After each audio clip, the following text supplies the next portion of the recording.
सर्वाधिक खपाचे best seller पुस्तक हू moved my चीज. मूळ लेखक स्पेन्सर जॉन्सन. मराठी अनुवाद मोहन मदगुलकर.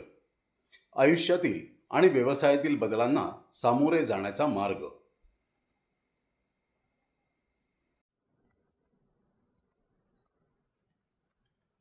आपल्या सर्वांमध्ये दडलेली पात्र, सोपी आणि गुंतागुंतीची. प्रस्तुत कथेतील 4 काल्पनिक पात्र: उंदीर, स्नीफ आणि स्करी; छोटी पात्र, हेम आणि हॉ; लिंग, जात, राष्ट्रीयत्व अशा सर्व भेदांपलीकडे असणारी ही पात्र आपल्याच अंतरंगात आहेत. ती कधी साधी वाटतात तर कधी गुंतागुंतीची. आपण कधी स्नीफ सारखे वागतो, भविष्यात नेमके कोणते बदल घडतील याचा सुगावा घेत राहतो, तर कधी आपण स्करीप्रमाणे वागतो, उत्साहाच्या भरात पुढची वाटचाल करत राहतो. कधी आपण हेमप्रमाणे वागतो, घडत असलेल्या बदलांमुळे माझं नुकसान तर होणार नाही ना अशी भीती आपल्याला पोखरत असते. त्यामुळेच हेमप्रमाणे आपण बदल नाकारतो. तर कधी आपण हॉशी सहमत असतो. हॉ म्हणजे असं पात्र जे काळाबरोबर पुढे जात राहतं. बदल झाला तरी काही हरकत नाही, कारण बदल हा भल्यासाठीच असतो अशी हॉची धारणा असते. प्रत्येक वेळी आपण या 4 काल्पनिक पात्रांपैकी एकासारखे वागत असतो, पण तरीही आपलं उद्दिष्ट मात्र एकच असतं, ते म्हणजे चीज, म्हणजेच यश मिळवणं. आयुष्यरूपी भूलभुलैयात निश्चित वाटचाल करण्याची आणि घडणाऱ्या बदलांशी जुळवून घेत यशस्वी होण्याची आता वेळ आली आहे.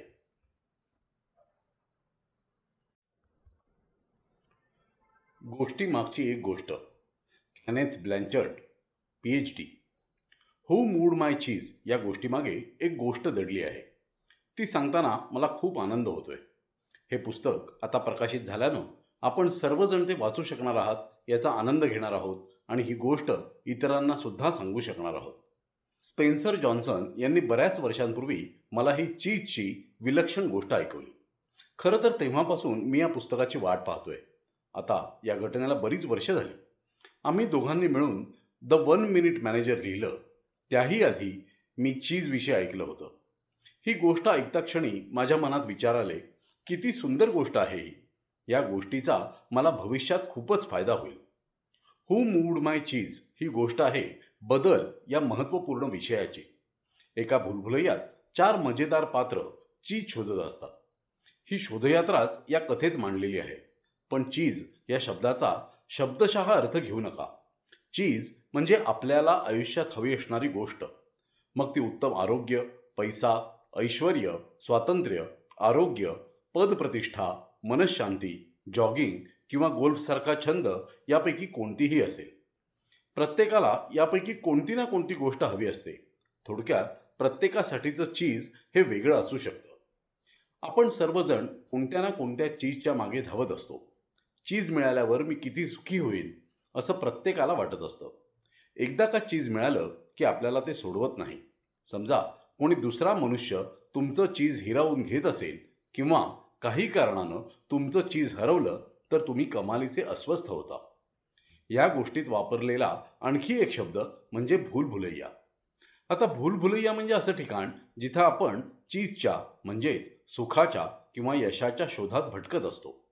मग ते नोकरीचं ठिकाण असेल, तुमचा व्यवसाय असेल, कुटुंब, नातेवाईक, समाज किंवा असं कोणतंही क्षेत्र असेल. या पुस्तकात तुम्ही अशी गोष्ट वाचणार आहात जिचा मी माझ्या व्याख्यानात नेहमी उल्लेख करत असतो. यामुळे आजवर अनेकांना लाभ झाल्याचे मला अभिप्राय सतत मिळत असतात. तुमचा विश्वास असो वा नसो, पण हू मूड माय चीज या कथेमुळे अनेकांचे बिघडलेले वैवाहिक संबंध सुद्धा सुधारले आहेत. अनेकांची व्यावसायिक कारकीर्द यशस्वी झाली आहे. कित्येकांच्या आयुष्याची झालेली वाताहत थांबली आहे. आता मी तुम्हाला एक सत्य घटना सांगतो.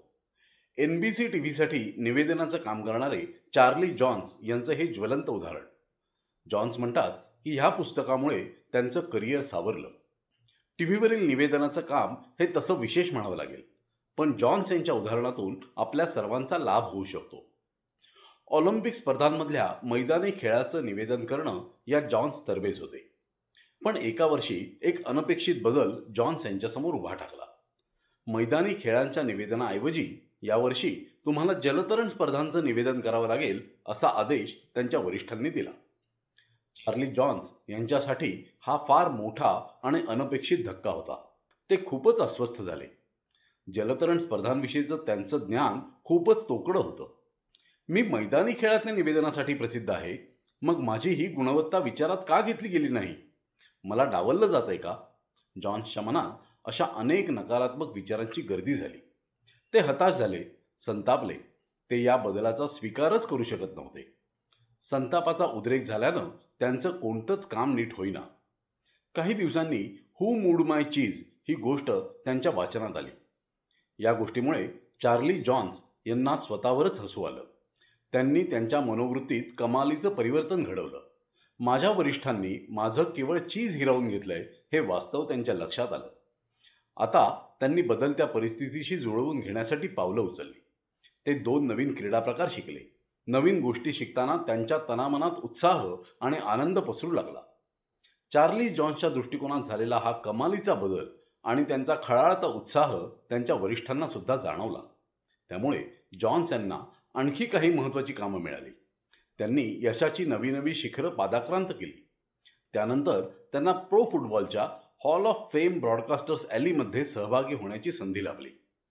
ऑफिसमधल्या प्रगतीपासून ते प्रेमाची नाती विकसित करण्यापर्यंत अनेक ठिकाणी कित्येक लोकांना हू मूड माय चीज या कथेचा फायदा झाला आहे. चार्ली जॉन्स यांची यशोगाथा म्हणजे अशा अनेक सत्यकथांपैकी एक.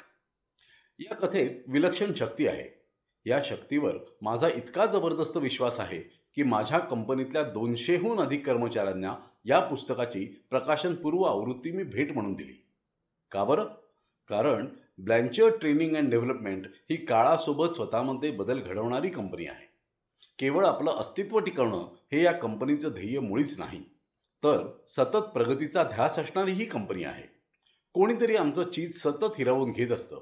पूर्वी आम्हाला एकनिष्ठ आणि विश्वासू कर्मचाऱ्यांची गरज होती, पण आता आम्हाला लवचिक असणाऱ्या, बदलांशी जुळवून घेणाऱ्या कर्मचाऱ्यांची गरज असते. परिस्थितीनुसार कामात बदल करणारे कर्मचारी आम्हाला हवे असतात. आयुष्यात आणि व्यवसायात सतत बदल होत असतील तर त्याचा ताण येणं हे स्वाभाविकच आहे. पण या बदलांकडे पाहण्याची वेगळी दृष्टी आत्मसात करणं खूपच महत्त्वाचं आहे. त्यासाठीच ही कथा जरूर वाचा. हू मूड माय चीज ही कथा वाचण्यासाठी मी लोकांना सांगितलं आणि काही कालावधीतच त्यांच्यात घडणारे सकारात्मक परिवर्तन मी पाहू शकतो. या पुस्तकाच्या वाचनामुळे लोकांच्या मनात साचलेली नकारात्मक ऊर्जा विलीन झाली. माझ्या कंपनीच्या प्रत्येक विभागातील कर्मचाऱ्यांनी यासाठी माझे खूप आभार मानले. कंपनीत होत असलेल्या बदलांकडे आता आम्ही सकारात्मक दृष्टिकोनातून पाहतोय असंही त्यांनी मला आवर्जून सांगितलं. ही छोटीशी बोधकथा वाचण्यासाठी खूपच कमी वेळ लागतो, पण तिचा तुमच्या आयुष्यावर दीर्घकालीन आणि सखोल परिणाम होतो. या पुस्तकाचे 3 भाग आहेत. आम्ही पुन्हा एकत्र जमलो या पहिल्या भागात शाळेतील काही जुने मित्र भेटतात. त्यांच्या आयुष्यात घडत असलेल्या बदलांविषयी त्यांच्या गप्पा गोष्टी होतात. दुसऱ्या भागात हू मूड माय चीज ही मुख्य गोष्ट आहे.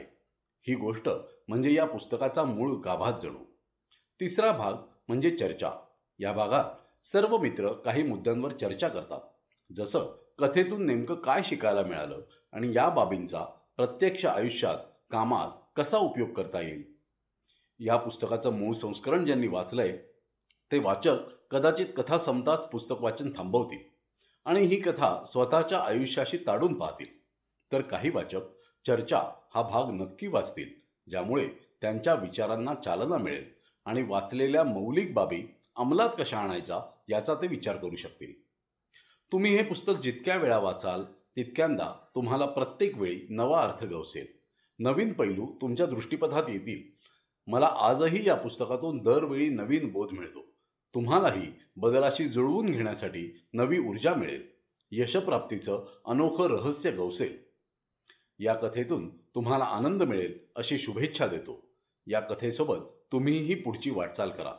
Kenneth Blanchard, San Diego, 1998.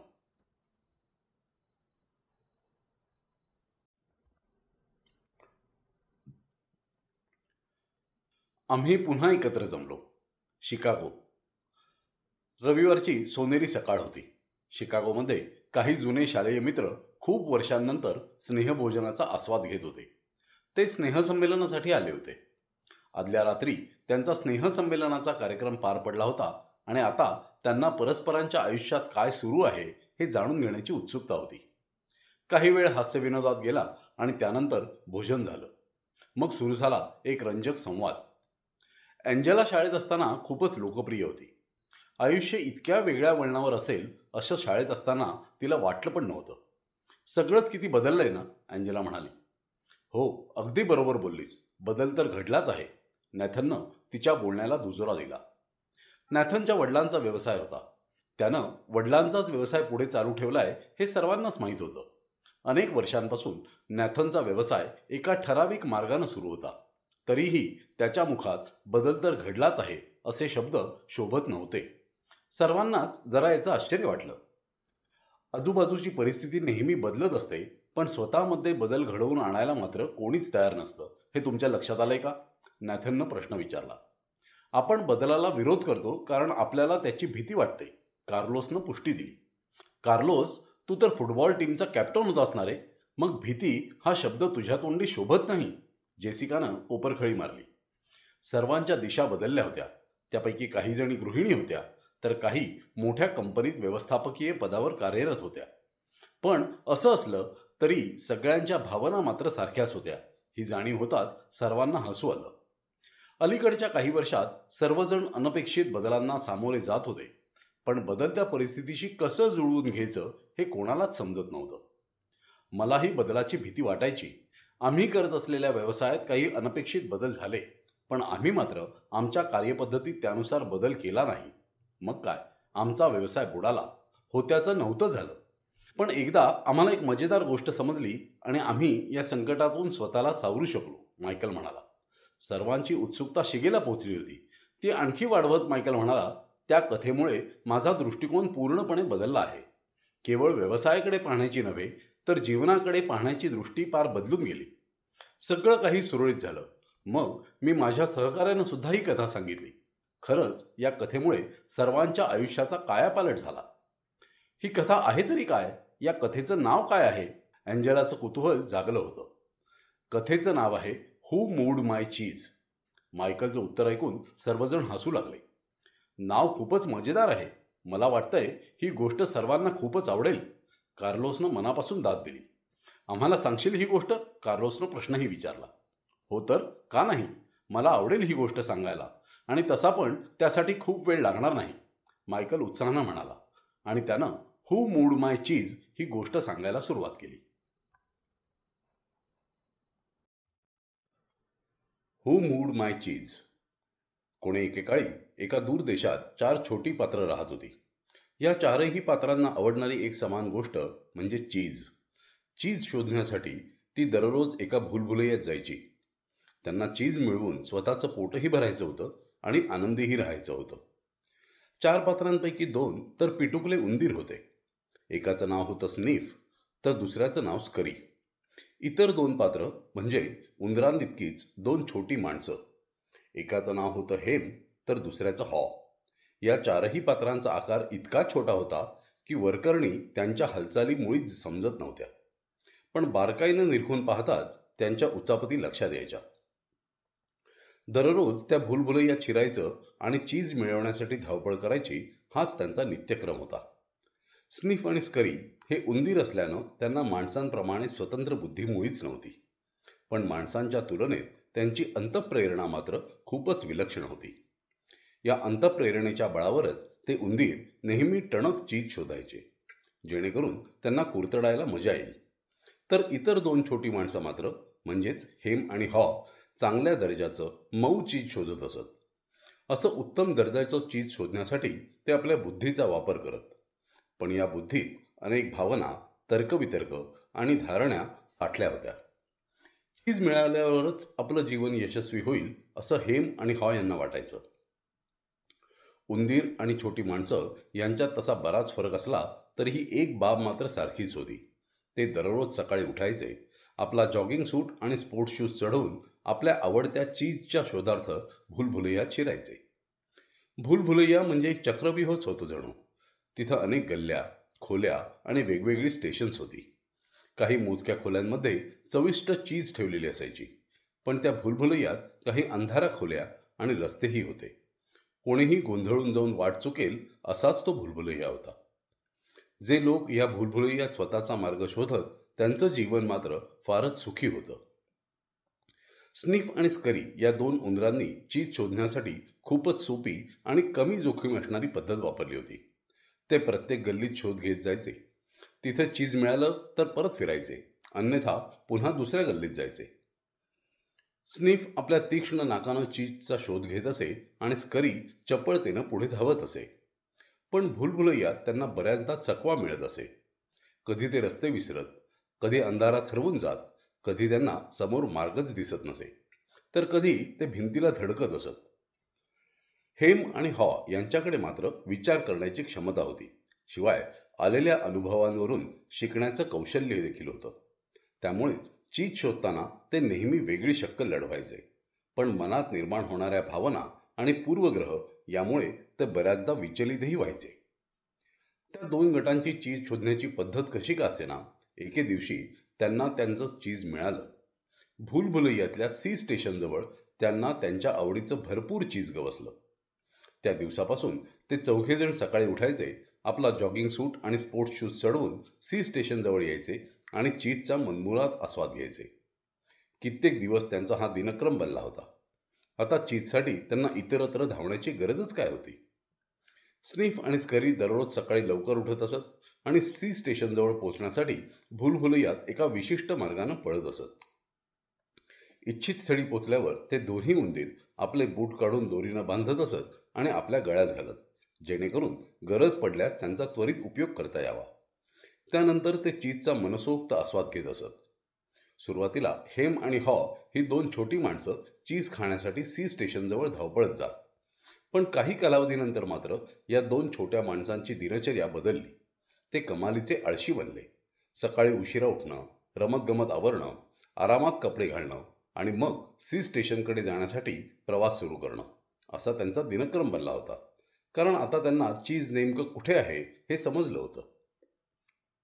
या ठिकाणी चीज नेमकं कुठून आलं, ते इथे कोणी आणून ठेवलं याविषयी त्यांना मुळीच माहिती नव्हती.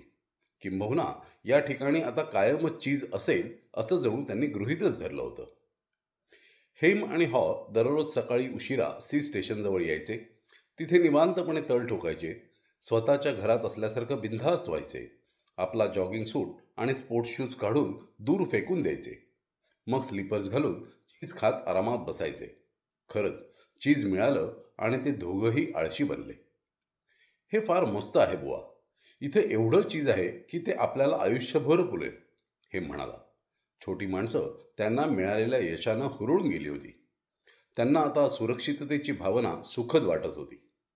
काही काळानंतर हेम आणि हॉ यांना सी स्टेशन जवळ असणारं सगळं चीज आपलंच आहे असं वाटू लागलं. आता तर त्यांनी त्या चीजवर मालकी हक्क गाजवायला सुरुवात केली. त्यांनी त्याच स्टेशन जवळ आपलं घर बांधलं आणि आजूबाजूलाच आपलं आयुष्य आखायला सुरुवात केली. या नवीन घराला सुशोभित करण्यासाठी हेम आणि हॉ यांनी भिंतीवर काही सुविचार लिहायला सुरुवात केली. त्या सुविचारांच्या चारही बाजूंना चीजचं चित्र काढलं. त्यातलं एक सुवचन होतं, जर असेल तुमच्याजवळ चीज भरपूर तरच असाल तुम्ही आनंदी आणि व्हाल खुश. बऱ्याचदा हेम आणि हॉ त्यांच्या मित्रांना सी स्टेशन जवळ घेऊन जात आणि बढाया मारत, पाहिलं किती चीज आहे इथे, हे चीज खूपच चविष्ट आहे बरं का. ते कधी त्यांच्या मित्रांना चीज खाऊ घालत तर कधी त्यांना चीज द्यायचं टाळत. खरं तर हे सगळं चीज केवळ आपल्यालाच मिळायला हवं, एवढं स्वादिष्ट चीज प्राप्त करण्यासाठी आपणच खऱ्या अर्थानं लायक आहोत, हे म्हणाला. शिवाय तो चीजचा एक स्वादिष्ट तुकडा तोंडात घालत पुन्हा म्हणाला, हे चीज मिळवण्यासाठी आपण किती कष्ट केले ना. एवढं बोलून हेम तिथे झोपी गेला. हे काही पहिल्यांदाच घडलं नव्हतं. ही दोन छोटी माणसं दिवसभर भरपेट चीज खाऊन रात्री घरी परतत असत आणि दुसऱ्या दिवशी सकाळी जास्त चीज हादडण्याच्या उद्देशानं पुन्हा सी स्टेशनकडे जात असत. कित्येक दिवस हाच नित्यक्रम सुरू होता. हेम आणि हॉ यांच्यात जबरदस्त आत्मविश्वास संचारला होता. पण लवकरच त्याचं रूपांतर गर्वात झालं. ते इतके आळशी आणि सुस्त झाले की नेमकं काय घडतंय याचं त्यांना जराही भान राहिलं नाही. काळ पुढे जात होता. पण स्निफ आणि स्करी या दोन उंदरांनी मात्र त्यांच्या दिनचर्येत थोडाही बदल केला नाही.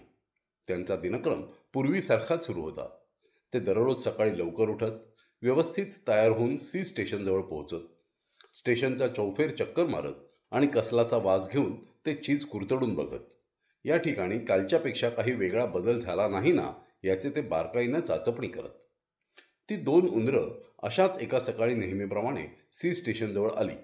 पाहतात तर काय, तिथलं चीज आता गायब झालं होतं.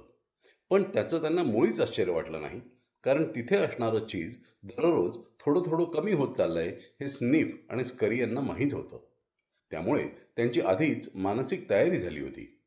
अशा परिस्थितीत नेमकं काय करायचं हे त्यांना उपजतच ठाऊक होतं. त्यांनी परस्परांकडे पाहिलं आणि गळ्यात घातलेले जॉगिंग शूज पुन्हा पायात घातले. परिस्थितीचं विश्लेषण करण्यात, तर्कवितर्क लढवण्यात त्या उंदरांनी वेळ मुळीच गमावला नाही. कारण त्यांच्याकडे गुंतागुंत, पूर्वग्रह, चुकीच्या धारणा आणि भावभावना यांनी भरलेलं मन नव्हतं. असं मन हे केवळ माणसाकडेच असतं. उंदरांना त्यांच्या समोरचा प्रश्न काही फार कठीण वाटला नाही, कारण त्या प्रश्नाचं उत्तर खूपच सोपं होतं. सी स्टेशनमधली परिस्थिती आता बदलली होती. त्यामुळे त्या परिस्थितीशी जुळवून घ्यायचा, स्वतःमध्ये बदल घडवायचा त्यांचा निर्णय पक्का झाला. त्या दोन उंदरांनी भूलभुलैयात चीज शोधण्याचा निर्णय घेतला. होय, त्यांनी आधीचंच काम नव्या जोमानं पुन्हा सुरू केलं. स्निफ नाक उंचावून वास घेण्याचा प्रयत्न करू लागला आणि त्याच्या इशाऱ्यानुसार स्करी मागोमाग वेगानं धावू लागला. नवीन चीज शोधण्याचा प्रवास आता पुन्हा सुरू झाला. काही दिवसांनी हेम आणि हॉ ही दोन्ही माणसं सी स्टेशन जवळ आली. तिथं चीज नसल्याचं पाहताच त्यांच्या काळजाचा ठोकाच चुकला. हा त्यांच्यासाठी आश्चर्याचा, दुःखद आणि जबर धक्का होता. चीज नेमकं गेलं कुठं हे त्यांना मुळीच समजेना. चीज दररोज कमी होत चाललंय हे त्यांच्या मुळीच लक्षात आलं नव्हतं. आता आयुष्यभर इथं चीज मिळणार हे त्यांनी जणू गृहीतच धरलं होतं. काय, माझं चीज कोणीतरी हिरावून घेतलं? आश्चर्याचा धक्का बसलेला हेम जोरात ओरडला. माझं चीज इथे नाही, चीज नाही, तो इतक्या जोरात आकांत करत होता की जणू त्याचं रडगाणं ऐकून कोणीतरी तिथं पुन्हा चीज ठेवणार असावं. हू मूड माय चीज? माझं चीज इथून कोणी हलवलं? हेम घसा फोडून ओरडत होता. त्यानं दोन्ही हात आपल्या पृष्ठभागावर ठेवले. त्याचा चेहरा आता रागानं लाल झाला होता. सर्व शक्ती एकवटून तो म्हणाला, हा अन्याय आहे. हॉनं हताशपणे डोकं हलवलं. सी स्टेशन जवळच चीज असणार याची त्याला खात्रीच होती, पण आता सत्यस्थिती पाहून त्यालाही धक्काच बसला होता. तो तिथं कोणतीच हालचाल न करता बराच वेळ नुसताच उभा राहिला. त्याला बसलेला धक्का खूपच खोलवर होता. या बदलत्या परिस्थितीला सामोरं जाण्याचं धैर्य त्याच्या ठाईमुळी नव्हतं. हेम अखंड बडबड करत होता. हॉचं मात्र त्याच्या बोलण्याकडे मुळीच लक्ष नव्हतं. त्याला आता हेमचं काहीच ऐकायचं नव्हतं, कारण स्वतःवर ओढवलेल्या प्रसंगाचा सामना करण्यासाठी तो अजिबात तयार नव्हता. त्यानं कानावर हात ठेवले. उंदरांची प्रतिक्रिया पाहता छोट्या माणसांची प्रतिक्रिया मुळीच योग्य आणि विचारपूर्वक नव्हती, पण त्यांचं वागणं स्वाभाविकच होतं. आता चीजचा पुन्हा शोध घेणं हे खरंच कठीण काम होतं. शिवाय त्या दोन छोट्या माणसांना दररोज चविष्ट चीज खायची जणू सवयच लागली होती. चीज म्हणजे त्यांच्यासाठी जीव की प्राण होतं. चीज हेच त्यांच्यासाठी आनंदाचं एकमेव कारण होतं. आता त्यांना चीजची खूपच जास्त गरज होती. वाचक हो, तुमच्यापैकी काहींसाठी चीज याचा अर्थ ऐश्वर्यप्राप्ती असा असेल, तर काहींसाठी उत्तम स्वास्थ्य असेल. कदाचित काहींसाठी आध्यात्मिक अनुभूती हेच चीज असेल. हॉ या पात्रासाठी चीजचा अर्थ एकच होता, सुरक्षितता. तो कल्पना करायचा की एक दिवस माझं कुटुंब स्थिरस्थावर झालेलं असेल आणि मोठ्या चीजच्या गल्लीत मी आरामात बंगल्यात पहुडलेला असेल. हेमसाठी चीजचा अर्थ होता इतरांचा बॉस बनणं. त्याला वाटायचं की अत्यंत मऊ आणि उत्तम दर्जाच्या चीजच्या टेकडीवर असणाऱ्या आलिशान बंगल्याचा मालक व्हावं. त्यांच्या लेखी चीजची किंमत इतकी मोठी होती. आता पुढे नेमकं काय करावं हे ठरवायला त्या माणसांना वेळ लागत होता. चीज नेहमीच्या ठिकाणून खरंच गायब झालंय का हे पुन्हा पुन्हा तपासण्यावाचून त्यांच्यासमोर अन्य पर्यायच नव्हता. इकडे हेम आणि हॉ आरडाओरडा करण्यात वेळ दवडत होते, तर तिकडे स्निफ आणि स्करी मात्र नव्या चीजचा शोध घेत उत्साहानं पुढे जात होते. हेम आणि हॉ हे दोघंही आरडाओरड आणि आगपागड करण्यात धन्यता मानत होते. हॉ तर खूपच निराश झाला होता. बाप रे, म्हणजे उद्याही आपल्याला चीज शिवायच राहावं लागणार. उद्या इथे चीज नसेल तर आपलं काय होईल? हा विचार त्या दोन माणसांना आतून पोखरत होता. कारण या चीजच्या भरोशावरच त्यांनी आपल्या भविष्याचं नियोजन केलं होतं. छोट्या माणसांना यावर अजूनही विश्वासच बसत नव्हता. त्यांना या परिस्थितीची कोणीही पूर्वकल्पना दिली नव्हती. हे खरंच अति झालं, असं मुळीच व्हायला नको होतं. त्या रात्री हेम आणि हॉ उपाशीपोटी हताश होऊन घरी परतले. परतण्यापूर्वी हॉनं भिंतीवर लिहिलं, तुमचं चीज तुमच्यासाठी जितकं महत्वाचं असतं तितके तुम्ही त्यावर अवलंबून राहता. दुसऱ्या दिवशी हेम आणि हॉ पुन्हा सी स्टेशनकडे जाण्यासाठी निघाले. काहीतरी जादू व्हावी आणि चीज पुन्हा त्याच जागी यावं अशी ते प्रार्थना करत असावेत. पण परिस्थिती जैसे थेच होती. तिथे चीज मुळीच नव्हतं. आता करावं तरी काय? छोट्या माणसांसमोर यक्ष प्रश्न उभा होता. ते दोघंही एखाद्या शिळेप्रमाणे निश्चल झाले होते. हॉनं आपले डोळे बंद केले, कानावर हात ठेवले. तो काहीही पाहण्याच्या वा ऐकण्याच्या मनस्थितीत नव्हता. चीज दिवसेंदिवस हळूहळू कमी झालं होतं यावर त्याचा विश्वास बसत नव्हता. त्याला वाटलं होतं की कोणीतरी चीज इथून अचानकपणे हलवलंय. हेम याच परिस्थितीचं वारंवार विश्लेषण करू लागला. शेवटी पूर्वग्रह आणि भावना यांच्या गुंतागुंतीने व्यापलेली त्याची बुद्धी जागृत झाली. माझ्यासोबतच असं का व्हावं? हे नेमकं चाललंय तरी काय? त्यानं विचारलं. हॉनं डोळे उघडले आणि सभोवताली नजर टाकली. स्निफ आणि स्करी कुठे आहेत? कदाचित त्यांना अशी एखादी गोष्ट माहिती असावी ज्यापासून आपण अनभिज्ञ आहोत, हॉ म्हणाला. हेम आपलं नाक उडवत म्हणाला, छे, त्या उंदरांना काय माहिती असेल? ते तर आपल्यासमोर खूपच सामान्य आहेत. जे घडतं त्यावर ते प्रतिक्रिया करतात बस. आपण तर असामान्य आहोत. आपण ही परिस्थिती नीट समजून घेऊया. मला माहिती आहे की शेवटी आपण जे करू तेच योग्य असेल. खरं तर आपल्यासोबत असं काही घडायलाच नको होतं. आणि जरी घडलं तरी त्यातून आपला काहीतरी फायदाच व्हायला हवा होता. का बरं फायदा व्हायला हवा होता? हॉनं विचारलं. कारण आपली पात्रता खूप आहे. आपण फायद्यासाठी पात्र आहोत, हेम उत्तरला. पण कोणती पात्रता? हॉनं विचारलेल्या प्रश्नातून त्याची जिज्ञासा स्पष्ट जाणवत होती. चीज मिळवण्याची पात्रता, हेमचं उत्तर. का बरं? हॉचा प्रतिप्रश्न. हे बघ हॉ, ही समस्या काही आपण निर्माण केलेली नाही. ती इतर कोणत्या तरी व्यक्तीने निर्माण केली आहे. त्यामुळे आपलं नुकसान होऊन कसं चालेल? आपण चीज मिळवण्यासाठी नक्कीच पात्र आहोत, हेमनं युक्तिवाद केला. पण हेम, आपण परिस्थितीचं इतकं विश्लेषण का बरं करतोय? मला वाटतं आपण सरळ नव्या चीजचा शोध घेण्यासाठी प्रयत्न करायला हवेत, हॉनं सल्ला दिला. छे, मी आता या प्रकरणाच्या मुळाशी गेल्याशिवाय स्वस्थ बसणार नाही, हेमनं आपला निर्णय सांगितला. हेम आणि हॉ अजूनही द्विधावस्थेतच होते. नेमकं काय करावं हेच त्यांना समजत नव्हतं. एव्हाना स्निफ आणि स्करी यांची शोधयात्रा जोमात सुरू झाली होती. ते आपल्या शोधात बरेच पुढे गेले होते. ते भूलभुलैयाच्या अगदी आत शिरले होते. प्रत्येक गल्लीत त्यांचा शोध सुरू होता. वर खाली इकडे तिकडे जिथं चीज मिळण्याची शक्यता होती तिथं ते धावत होते. नवीन चीज मिळेपर्यंत अन्य कोणताही विचार त्यांच्या मनात नव्हता. त्यांना बराच वेळ प्रयत्नांची शर्थ करूनही चीज मिळालं नाही. शेवटी ते अशा ठिकाणी जाऊन पोचले जिथे ते कधीच आले नव्हते. ते एन स्टेशन जवळ होते. अखेर त्यांचे प्रयत्न सफल झाले. त्यांचा आनंद गगनात मावेनासा झाला. ते हर्षोल्लासाने नाचू लागले. होय, त्यांच्यासमोर चीजचा भला मोठा ढीग होता. त्यांचा आपल्या डोळ्यावर विश्वासच बसत नव्हता. उभ्या आयुष्यात ते पहिल्यांदाच चीजचा एवढा मोठा ढीग पाहत होते. इकडे हेम आणि हॉ सी स्टेशन मध्येच अडकून पडले होते. ते तिथल्याच परिस्थितीचा आढावा घेत होते.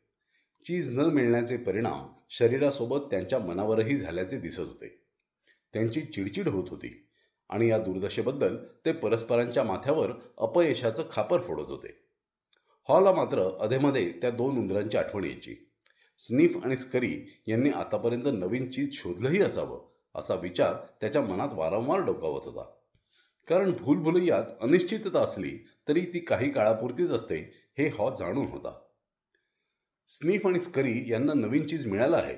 ते दोघंही चीजचा आस्वाद घेत आहेत, हॉच्या मनात अशी कल्पना साकारू लागली. भूलभुलैयात साहसी सफरीवर जाणं, नवीन चीज शोधण्याचा थरार अनुभवणं, या गोष्टी किती सुखकारक असतील ना. हॉच्या तोंडाला आता पाणी सुटू लागलं. हॉच्या मनात नव्या कल्पना साकारू लागल्या. नवीन चीज शोधल्याचा आणि त्याचा आस्वाद घेण्याची कल्पना आता त्याला स्वस्थ बसू देत नव्हती. आपण कधी एकदा सी स्टेशन सोडून भुलभुलैयात जातोय असं त्याला झालं होतं. हेम, चल इथून निघूया, हॉ अचानकपणे म्हणाला. मुळीच नाही. मला तर ही जागा खूपच आवडली आहे. इथं आपल्याला भरपूर आराम मिळतोय. ही आपल्या ओळखीची जागा आहे. शिवाय भूलभुलैयात अनेक धोके आहेत.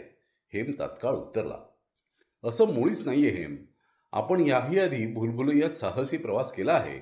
आता पुन्हा आपल्याला प्रयत्न करता येईल, हॉ म्हणाला. आता माझं वय झालंय. मला सतत भीती वाटत असते की मी कुठं हरवलो तर. या भानगडीत पडण्याचा मूर्खपणा मी मुळीच करणार नाही. पण तुला तो वेडेपणा का बरं सुचतोय हेच मला समजत नाही. हेमची प्रतिक्रिया खूपच तिखट होती. हेमचं बोलणं ऐकल्यावर हॉचंही मनोधैर्य खचू लागलं. आता त्यालाही अपयशाची भीती वाटू लागली. नवीन चीज शोधण्याची त्याची सवय, इच्छा आणि आशा आता मावळू लागली होती. यानंतर त्या दोन छोट्या माणसांचा नित्यक्रम पुन्हा तसाच पार पडू लागला. ते दररोज एकच काम करायचे. सकाळी सी स्टेशन जवळ यायचे.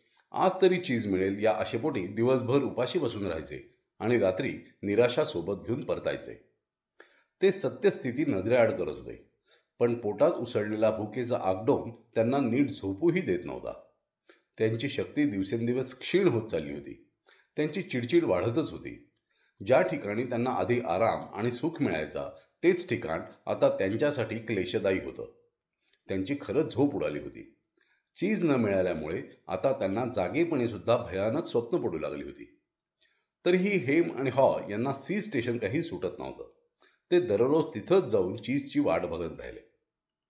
हॉ, आपण जरी अधिक मेहनत केली तरी काहीच फरक पडणार नाहीये. नंतर आपल्याला समजेल की परिस्थिती जैसे थेच आहे.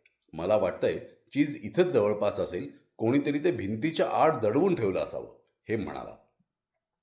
दुसऱ्या दिवशी हेम आणि हॉ आपल्या अवजारांसह तिथे आले. हेमनं चिन्नी पकडली आणि हॉनं घड मारायला सुरुवात केली. त्यांनी बराच वेळ प्रयत्न केले. शेवटी त्यांना सी स्टेशनची भिंत फोडण्यात यश आलं. पण सारं व्यर्थ. त्या भिंतीआड काहीच नव्हतं. ते आणखी निराश झाले. पण तरीही आशेचा एक किरण त्यांच्या मनात होता. आपण ही समस्या नक्कीच सोडवू असं त्यांना अजूनही वाटत होतं. म्हणूनच ते सकाळी लवकर येऊन उशिरापर्यंत काम करत राहायचे. काही दिवसानंतर त्यांच्या हाती काहीच लागलं नाही. खूप काम करणं आणि योग्य ते काम करणं यातला फरक हॉला हळूहळू समजू लागला. सर्वात चांगला मार्ग म्हणजे इथं बसून वाट पाहणं. इथे नेमकं काय घडतंय याचं आपण अवलोकन करूया. ज्यांनी कोणी आपलं चीज इथून हलवलंय ते कधी ना कधी पुन्हा इथे ठेवतीलच, हेम म्हणाला. हेमच्या मताशी आता हॉ सुद्धा सहमत झाला होता. त्यामुळे तो दररोज संध्याकाळी घरी विश्रांती घ्यायला जात असे आणि पुन्हा सकाळी मनाची समजूत घालत सी स्टेशन जवळ येत असे. पण चीज मात्र कधीच मिळायचं नव्हतं. तीव्र भूक आणि रोजचा तणाव यामुळे ती दोन छोटी माणसं खूप अशक्त झाली होती. परिस्थिती कधीतरी सुधारेल अशी आशा बाळगणारा हॉ आता मात्र थकला होता. चीजची वाट बघत आणखी काळ घालवला तर आपली स्थिती अत्यंत बिकट होईल याची हॉला खात्री पटली होती. परिस्थिती हाताबाहेर जात असल्याची हॉला जाणीव झाली होती. शेवटी एके दिवशी तो स्वतःशीच हसत म्हणाला, हा हा हा, किती वेडा आहे ना मी. मी पुन्हा पुन्हा एकच गोष्ट करतोय आणि तरीही मला नवीन परिणाम का प्राप्त होत नाही याबद्दल आश्चर्य व्यक्त करतोय. हॉला भूलभुलैयात परत जायचं नव्हतं, कारण त्याला खूप भीती वाटत होती. त्याला वाटायचं की तो कुठेतरी हरवून जाईल. खूप प्रयत्न करूनही त्याला चीज मिळण्याची मुळीच शाश्वती वाटत नव्हती. पण जेव्हा त्याला स्वतःच्या मनातली भीती जाणवली तेव्हा त्याला स्वतःवरच हसू आलं. त्याने हेमना विचारलं, हेम, आपले जॉगिंग सूट आणि स्पोर्ट्स शूज कुठे आहेत रे? त्यांना ही शोधाशोध करण्यासाठी बराच वेळ खर्च करावा लागला. कारण सी स्टेशन मिळाल्यानंतर आपल्याला सूटची आणि शूजची गरजच काय असं त्यांना वाटलं होतं. हॉ जॉगिंग सूट चढवत असल्याचं पाहून हेमनं विचारलं, हॉ, तू पुन्हा भूलभुलैयात जाण्याचा विचार तर करत नाहीयेस ना? आपलं चीज परत मिळेपर्यंत मी इथेच वाट पाहणार आहे. या कामी तू मला साथ नाही देणार? नाही हेम, कारण तुला एक गोष्ट समजतच नाहीये. ते कालचं चीज होतं. आता ते जुनं चीज इथे कोणीच परत ठेवणार नाही. आता वेळ आली आहे ती नवीन चीजचा शोध घेण्याची. हॉच्या बोलण्यात दृढता होती. पण इतरत्र कुठे चीज नसेल तर? आणि असूनही तुला ते शोधता आलं नाही तर? हेमनं पुन्हा आपल्या मनातली शंका व्यक्त केली. या प्रश्नाचं उत्तर माझ्याकडे नाहीये, हॉनं उत्तर दिलं. इतका वेळ मनात दाबून ठेवलेली भीती हॉच्या मनात पुन्हा खळबळ माजवू लागली. मग हॉनं यावर पुनर्विचार केला. नवीन चीज शोधण्याचा प्रयत्न केला तर नेमके काय लाभ होऊ शकतात, त्यावर त्यानं विचार केला आणि त्याच्या मनात धैर्य संचारलं. कित्येक वेळा गोष्टी बदलतात आणि परत कधीच पूर्वीसारख्या होत नाहीत. आपल्यासोबतही हेच घडतंय हेम. हेच तर जीवन आहे. जीवन नेहमी पुढे जात असतं आणि आपणही त्याच्यासोबत मार्गक्रमण केलं पाहिजे. हॉनं आपल्या अशक्त मित्राकडे एकवार नजर टाकली. त्याला समजावण्याचा खूप प्रयत्न केला, पण हेमची भीती आता रागात बदलली होती. तो काहीही ऐकण्याच्या मनस्थितीत नव्हता. हॉ आपल्या मित्राशी कठोरपणे वागू इच्छित नव्हता, पण हेमचा मूर्खपणा पाहून त्याला हसू आवरता आलं नाही. आता हॉ मोहिमेवर जाण्यासाठी सिद्ध झाला होता. त्याच्या तनामनात उत्साह संचारला होता. आपण स्वतःच्या वेडेपणावर हसू शकतो, जुन्या गोष्टींना मूठमाती देऊन पुढे जाऊ शकतो याची त्याला जाणीव झाली. भूलभुलैया चिरण्याची हीच ती वेळ, हाच तो क्षण, हॉनं जाहीर केलं. हेमनं यावर काहीच प्रतिक्रिया दिली नाही. हॉनं एक टोकदार वस्तू उचलली आणि भिंतीवर एक सुविचार लिहून काढला. कदाचित यामुळे हेमचं मनपरिवर्तन होईल असं त्याला वाटलं. त्या सुविचाराभोवती हॉनं चीजचं चित्रही काढलं.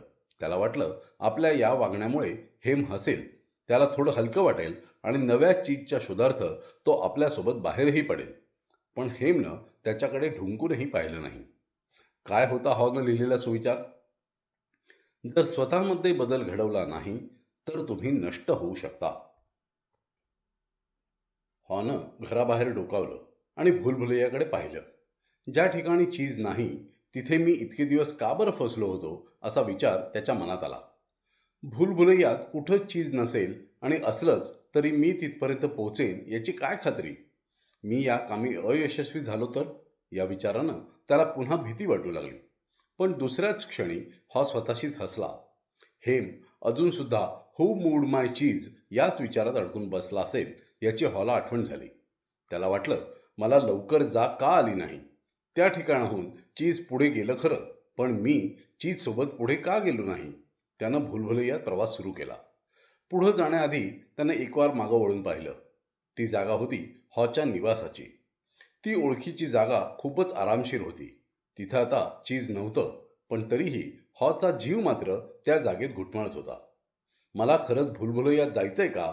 हॉला पुन्हा पुन्हा वाटत होतं. त्यानं समोरच्या भित्तीवर सुविचार लिहिला आणि त्याकडे तो एकटक पाहत राहिला. समज तुला भीती वाटत नसती तर आता तू काय केलं असतंस? हॉनं या सुविचारावर चिंतन केलं. भीतीमुळे बऱ्याचदा हितावह गोष्टी घडतात, पण जेव्हा आपण आवश्यकतेपेक्षा अधिक घाबरलेलो असतो तेव्हा बिघडलेली स्थिती सुधारण्यासाठी आपण काहीच करत नाही. भीती ही अशी गोष्ट आहे ज्यामुळे आपल्याला कार्यप्रवृत्त होण्यासाठी प्रेरणा लाभते. पण जेव्हा भीतीची आपल्या मनावर असणारी छाया गडद होते तेव्हा मात्र परिस्थितीत बदल घडवण्यासाठी आपण काहीच करत नाही. अशा वेळी मात्र भीती अत्यंत त्रासदायक ठरते. हॉनं डाव्या बाजूकडे पाहिलं. भूलभुलैयाच्या पूर्वी कधीही न पाहिलेल्या भागाकडे. आता त्याला पुन्हा भीती वाटू लागली. त्यानं दीर्घ श्वास घेतला आणि तो डावीकडे वळला. हळूहळू तो त्या भागाकडे पळू लागला. भूलभुलैयात रस्ता शोधताना हॉला एक काळजी सतावत होती. मी सी स्टेशनवर विनाकारण वेळ वाया घालवला. मी नवीन चीज शोधण्यासाठी आधीच बाहेर पडायला हवं होतं. कारण फार काळ चीज न मिळाल्यानं मी आता अशक्त झालोय. मला पूर्वीपेक्षा अधिक वेळ लागतोय. शिवाय आता मला अधिक श्रम करावे लागतायत. माझ्या आयुष्यात जर अशी परिस्थिती पुन्हा उद्भवली तर मी परिस्थितीप्रमाणे नक्कीच बदलेन.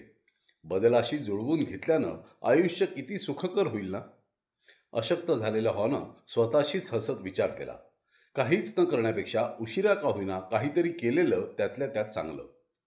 दुसऱ्या दिवशी हॉला एके ठिकाणी काही चीज मिळालं, पण ते खूप दिवसांसाठी पुरेल एवढं मात्र मुळीच नव्हतं. भरपूर चीज मिळवावं आणि हे हेमला दाखवावं जेणेकरून तो सुद्धा भूलभुलैयात येईल असा विचार त्याच्या मनात डोकावला. हॉला तसा काही खूप आत्मविश्वास जाणवत नव्हता. भूलभुलैयातला एकूणच प्रवास त्याच्यासाठी त्रासदायक होता. आधीपेक्षा आताची परिस्थिती खूपच वेगळी होती. 2 पावलं पुढे जाऊन 1 पाऊल मागे यावं अशी त्याची स्थिती झाली होती. हॉ अडथळ्याची, आव्हानांची शर्यत पार करत होता. पण भेदरून जाण्यापेक्षा भूलभुलैयात पुन्हा चीज शोधणं केव्हाही श्रेयस्कर होतं. जसा जसा काळ पुढे सरकत होता तसा तसा हॉच्या मनात विचार येऊ लागला, चीज मिळवण्याची माझी इच्छा कधी बरं पूर्ण होईल. मी लहान तोंडी मोठा घास तर घेत नाहीये ना. पण त्यानंतर तो स्वतःवरच हसला, कारण आता त्याच्या हातात घासच नव्हता, तो ना लहान ना मोठा. निराश होताच हॉ स्वतःला आठवण करू दे, सध्या मी जे काही करतोय त्यात माझी गैरसोय होतीये, पण चीज न मिळवता तसंच बसून राहण्यापेक्षा ही स्थिती योग्य आहे. हॉ परिस्थितीवर नियंत्रण मिळवण्याचा प्रयत्न करत होता. नियंत्रणाबाहेर असणाऱ्या गोष्टी मूकपणे सहन करत होता. स्निफ आणि स्करी जर पुढे जाऊ शकतात तर मी सुद्धा जाऊ शकतो, यावर हॉचा विश्वास होता. भूतकाळात घडलेल्या गोष्टींवर मनन चिंतन करताना हॉला जाणवलं की सी स्टेशन मधलं चीज काही एकाएकी संपलेलं नव्हतं. ते दररोज थोडं थोडं कमी होत गेलं. शिवाय ते दिवसेंदिवस शिळं आणि बेचव सुद्धा होत चाललं होतं. जुन्या चीजवर बुरशी जमत चालली होती, पण ही बाब त्याच्या लक्षात येत नव्हती. त्यानं मनाशी निश्चय केला असता तर पुढे काय घडू शकतं हे त्याच वेळी त्याला समजलं असतं. घडणाऱ्या गोष्टी सजगतेनं पाहिल्या असत्या आणि होणाऱ्या बदलांचा मागोवा घेतला असता तर असा धक्का बसला नसता. कदाचित स्निफ आणि स्करी यांनी हेच तर केलं होतं. हॉ आता विश्रांतीसाठी थांबला होता. त्यानं भूलभुलैयाच्या भिंतीवर एक सुविचार लिहिला. चीज जुनं केव्हा होतंय हे जाणण्यासाठी त्याचा वारंवार वास घेऊन पाहावा लागतो. बराच काळ फिरूनही हॉला चीज सापडलं नव्हतं. खूप पायपीट केल्यानंतर तो एका स्टेशनजवळ पोहोचला. कदाचित इथं तरी चीज मिळेल अशी त्याला आशा वाटत होती. पण आत जाऊन पाहताच त्याचा हिरमोड झाला. तिथं चीज नव्हतं. तो निराश झाला. माझ्या पदरी वारंवार निराशाच का येते, असा हताश करणारा विचार त्याच्या मनात आला. हा प्रयत्न सोडून द्यावा असंही त्याला वाटलं. त्याची शरीर क्षमताही आता क्षीण झाली होती. भूलभुलैयात आपण वाट चुकलो आहोत हे त्याला कळून चुकलं होतं. मागे वळावं आणि सी स्टेशनकडे परतावं असंही त्याला क्षणभर वाटलं.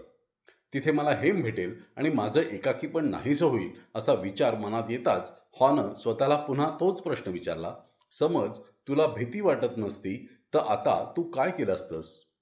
हॉला वाटणारी भीती आणखी गडद होत चालली होती, पण तो हे मान्य करायलाच तयार नव्हता. आपल्याला नेमकी कसली भीती वाटते हेच त्याला उमजत नव्हतं. अशा थकलेल्या अवस्थेत मला केवळ एकटेपणाची भीती वाटत आहे असं त्याला वाटत होतं. पण मुळात अशा भीतीदायक समजुतीमुळेच तो मागे पडत चालला होता. हेमनं भूलभुलैयात वाटचाल सुरू केली असेल की त्याची पावलं अजूनही सी स्टेशन जवळच थबकली असतील. हॉच्या मनात हेमचा विचार आला. हेम जर प्रवासासाठी बाहेर पडला असेल तर त्याला रस्ता सापडावा यासाठी हॉनं भिंतीवर खूण म्हणून एक सुविचार लिहून ठेवला होता. हा सुविचार स्वतःला सुद्धा खूप उभारी देईल याची हॉला कल्पना होती. नव्या दिशेने वाटचाल केली की शोधण्यास मदत होते. आता हॉ एका अंधाऱ्या गल्लीजवळ आला होता. त्यानं त्या गल्लीतून खाली पाहिलं. त्याला पुन्हा भीती वाटू लागली. पुढे काय होईल? सगळी चीज स्टेशन्स रिकामी तर नसतील ना? इथं माझ्या जीवाला काही धोके तर नसतील? हॉच्या मनात भीतीदायक विचारांची गर्दी होऊ लागली. नंतर तो स्वतःशीच हसला. भीतीमुळे माझी परिस्थिती खूपच बिकट होत आहे. हे लक्षात आल्यावर त्यानं तेच केलं जे त्यानं भीती वाटली नसती तर केलं असतं. त्यानं नवीन दिशा पकडली. अंधाऱ्या गल्लीत पळण्यास सुरुवात केल्यानंतर हॉला एक वेगळाच आत्मविश्वास जाणवू लागला. आता त्याला खूप आनंद झाला होता. कोणत्याही संकटाला सामोरं जाणं इतकं धैर्य त्याच्या अंगी एकवटलं होतं. स्वतःचा आत्मविश्वास पाहून तो चक्रावून गेला. मला एवढं चांगलं का वाटतंय? खरं तर माझ्याजवळ सध्या चीज नाही आणि मी कुठं चाललोय याचीही मला कल्पना नाही. तरी मी इतका आनंदी का? त्याला या प्रश्नाचं उत्तर लवकरच उमगलं. तुम्ही जेव्हा तुमच्या भीतीवर विजय मिळवता तेव्हाच तुम्ही खरं स्वातंत्र्य अनुभवता. आतापर्यंत आपण स्वतःच्याच भयजालात फसलो होतो याची हॉला जाणीव झाली. आता मात्र तो नवीन दिशेकडे वाटचाल करण्यासाठी मोकळा झाला होता. भूलभुलैयातली गार वाऱ्याची झुळूक त्यानं अनुभवली आणि तो ताजातवाना झाला. त्याने एक दीर्घ श्वास घेतला. आपल्यात शक्तीचा संचार झाल्याचा त्याला अनुभव आला.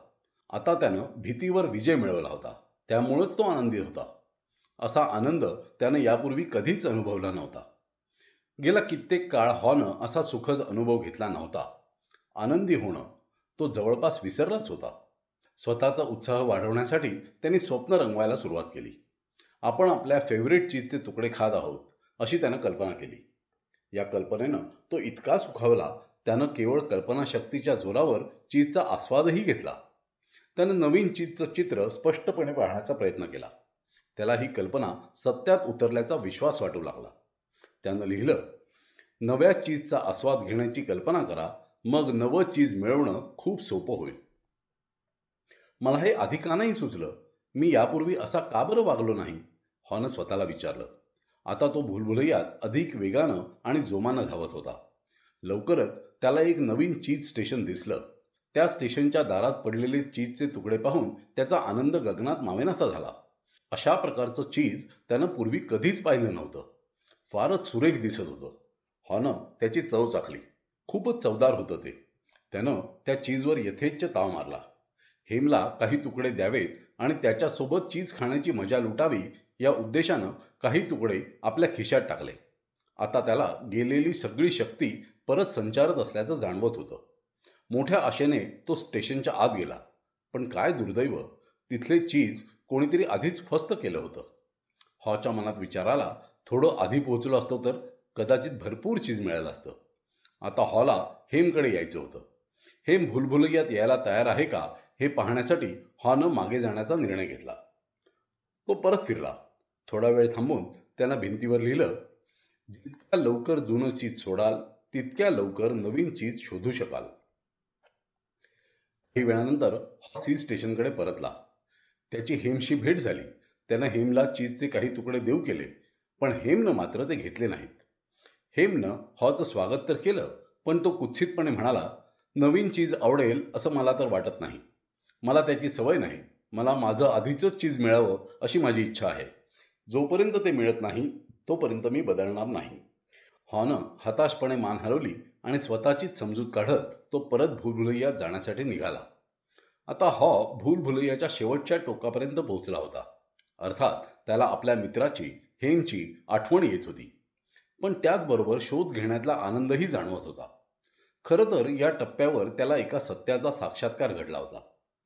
मला चीज मिळाल्यामुळे नव्हे, तर भीतीवर मात केल्यामुळे इतका आनंद होतोय. हॉला स्वतःचा निर्णय योग्यच असल्याची खात्री पटली. आता त्याच्या अंगात बळ संचारलं होतं. तो आपल्या प्रवासात भीतीची आडकाठी मुळीच येऊ देत नव्हता. मी एका अत्यंत वेगळ्या मार्गाने निघालोय हा विचारच त्याला नवी ऊर्जा देत होता. त्याला जे हवंय ते तर मिळणारच होतं, पण कधी हा प्रश्न होता. त्यानं लिहिलं, ही शिवाय राहण्यापेक्षा त्याचा भूलभुलैया शोध घेणं यातच सुज्ञपणा आहे. हॉला पुन्हा एकदा जाणवलं, माणूस एखाद्या घटनेला जितका घाबरतो तितकी ती मुळीच भयानक नसते. आपण त्याविषयी मनात जे चित्र रंगवतो तेच वस्तुस्थितीपेक्षा अधिक भयंकर असतं. हॉला आधी नवीन चीज मिळवण्याची इतकी भीती वाटत होती की ते शोधण्याची सुरुवातच तो करू शकत नव्हता. पण प्रत्यक्ष शोधण्याची कृती केल्यावर मात्र त्याला गरजेपुरतं चीज मिळू लागलं आणि आता तर त्याला भरपूर चीज मिळणार होतं. आधी त्याचं मन हे चिंता आणि भीती यांनी झाकोळून जायचं. आपल्याला आवश्यक तेवढं चीज मिळणारच नाही आणि समजा मिळालंच तरी ते पुरणार नाही अशी त्याला भीती वाटायची. थोडक्यात आपल्यासोबत सर्वोत्तम काय घडू शकतं याऐवजी सर्वात वाईट काय घडेल हेच भय त्याला सतावत असे. पण सी स्टेशन सोडल्यानंतर मात्र सर्व काही बदललं. आधी त्याला वाटायचं की माझं चीज कोणी हिरावून घेता कामा नये, कारण बदल हा वाईटच असतो असं त्याचं मत होतं. आता त्याला समजलं होतं की आपल्याला धक्का तेव्हाच बसतो जेव्हा आपण बदलाला विरोध करतो, त्यापासून पलायन करतो. अन्यथा बदल घडला तरी आपल्याला काहीच फरक पडत नाही. आपलं मतपरिवर्तन झाल्याचं उमजताच त्यानं भिंतीवर लिहिलं, जुनाट विचार पद्धती आपल्याला नवं चीज मिळवून देऊ शकत नाही. हॉला अजूनही चीज मिळालं नव्हतं.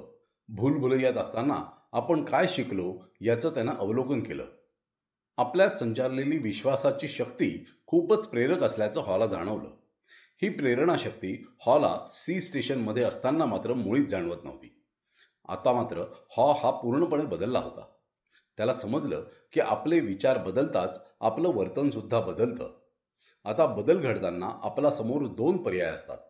एकतर आपण बदलामुळे माझं नुकसान होईल या भीतीपोटी बदलाला विरोध करतो, किंवा नव्या चीजच्या शोधात बदल जाणून घ्यायला आणि तो स्वीकारायला तयार होतो. आपण कशावर विश्वास ठेवतो यावरच सगळं काही अवलंबून आहे. त्यानं भिंतीवर लिहिलं, आपण नवीन चीज शोधून त्याचा आस्वाद घेऊ शकतो हे समजताच आपण आपला मार्ग बदलतो.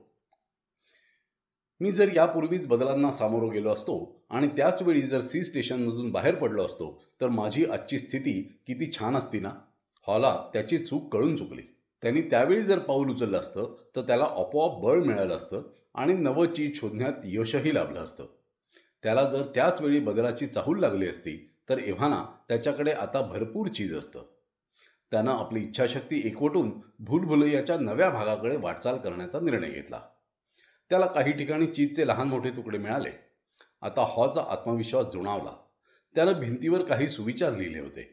हेमनं जर सी स्टेशन सोडलं असतं तर त्याला भूलभुलैयात लिहिलेले सुविचार वाचायला मिळतील, हे नवे विचारच त्याला मार्ग दाखवतील असा विचार करून हॉ सुखावला.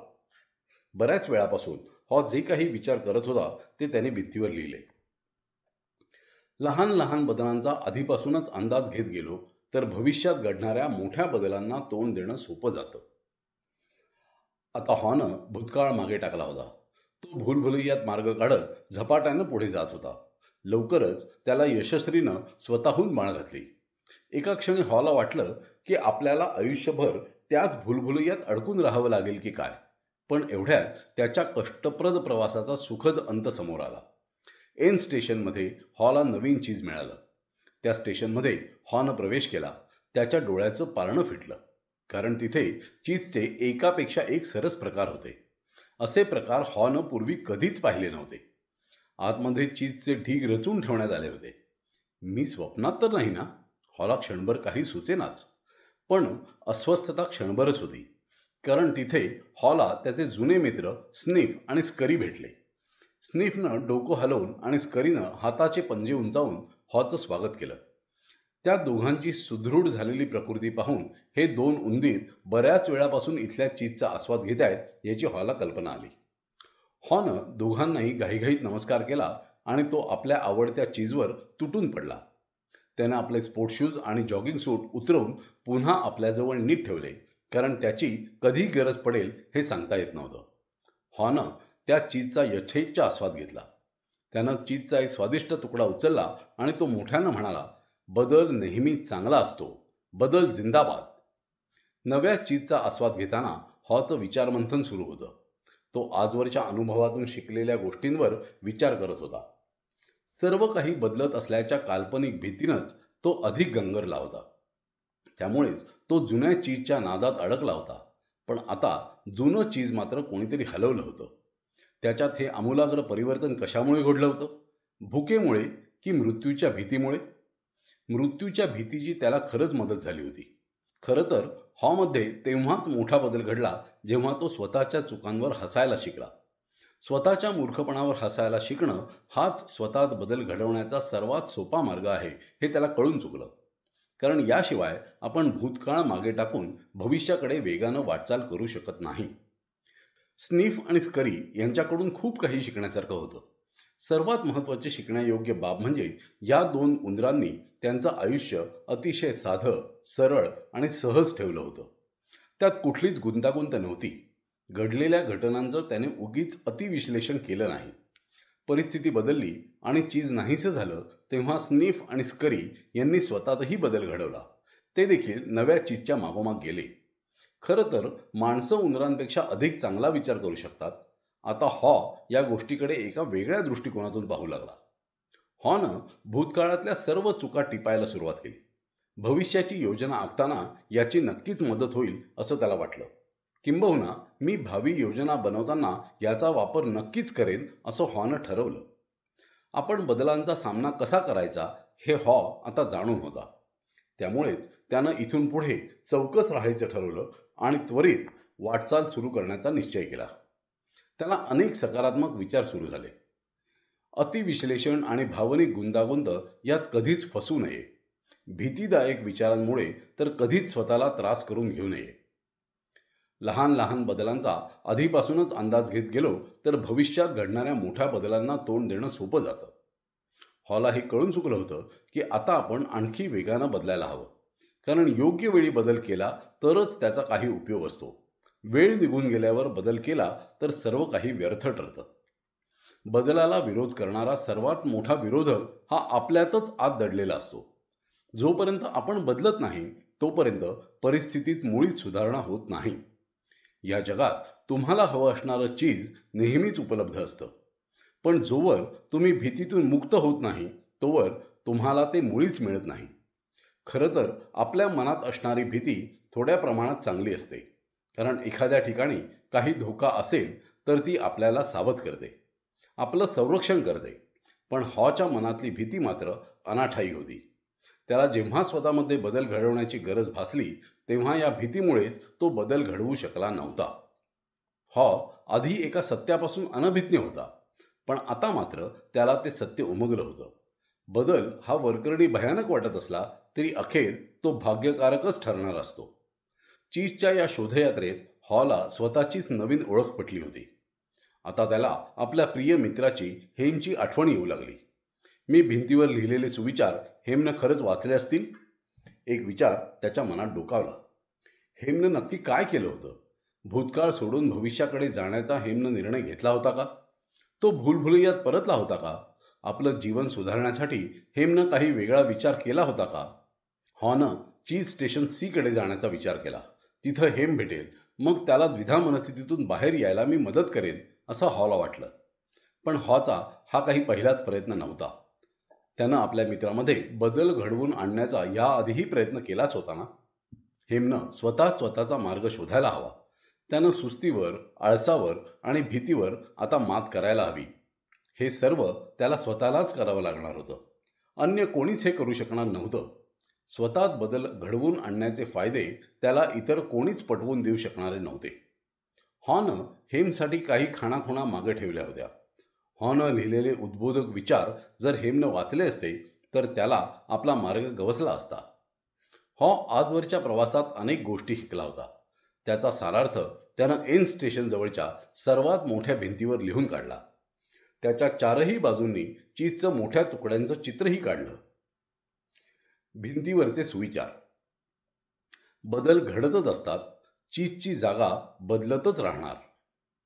बदलांची चाहूल घ्या, तुमचं चीज कोणीतरी हिरावून घेईल याची आधीच मानसिक तयारी ठेवा. बदलांवर लक्ष ठेवा, चीज शिळं होतंय हे समजण्यासाठी त्याचा वेळोवेळी अंदाज घ्या. परिस्थितीत बदल घडतातच, स्वतःमध्येही तात्काळ बदल करा. जितक्या लवकर तुम्ही जुनं चीज सोडाल तितक्या लवकर तुम्ही नव्या चीजचा आस्वाद घेऊ शकाल.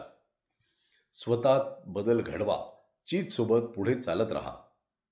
बदलाचा आनंद घ्या, बदलाच्या प्रक्रियेत साहस अनुभवा, नव्या चीजच्या नव्या चवीचा आस्वाद घ्या. त्वरित बदलण्याची तयारी ठेवा आणि पुन्हा बदलाचा आनंद अनुभवा.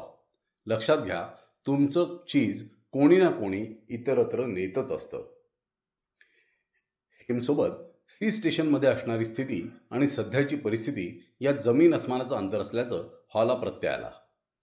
मात्र आता जर आपण ऐशोआरामात फसलो तर पुन्हा पाढे 55. आजवरच्या अनुभवानं हॉचे डोळे उघडले होते. त्यामुळेच कोणताही आळस न करता तो दररोज एन स्टेशन जवळ जाऊन चीजचं निरीक्षण करायचा.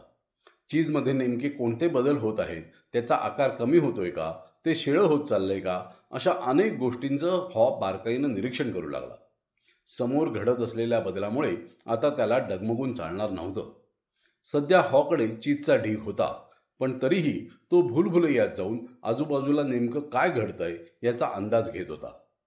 आरामाच्या सुखद कोशात गुरफटण्यापेक्षा वास्तव जाणून घेणं अधिक सुरक्षित असल्याचं त्याला पटलं होतं. त्याचवेळी भूलभुलैयाच्या बाहेरून काही आवाज येत असल्याचं हॉला जाणवलं. तो आवाजाच्या दिशेनं अंदाज घेऊ लागला. कोणीतरी तिकडं येत असल्याचा स्पष्ट आवाज त्याला ऐकू आला. हेम तर नसेल?